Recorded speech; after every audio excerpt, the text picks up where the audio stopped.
Pernah terfikir nak dapatkan kulit cerah dan halus tanpa perlu berbelanja mahal di spa? Rahsianya ada di dapur anda sendiri. Gabungan kunyit dan yogurt bukan sahaja mudah, malah sangat berkesan untuk mencerahkan serta melembutkan kulit secara semula jadi. Caranya sangat mudah. Ambil 1 sudu teh serbuk kunyit, campurkan dengan 2 sudu makan yogurt asli tanpa gula. Gaul rata hingga menjadi pes pekat yang mudah disapu. Pastikan muka anda bersih dan kering sebelum sapukan masker ini secara rata ke seluruh wajah.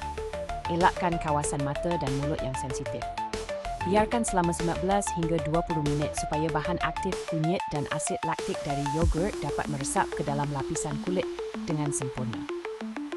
Kunyit terkenal dengan sifat anti radang serta mampu memudarkan parut jerawat dan bintik hitam, manakala yogurt membantu menanggalkan sel kulit mati dan memberikan kelembapan semula jadi yang tahan lama.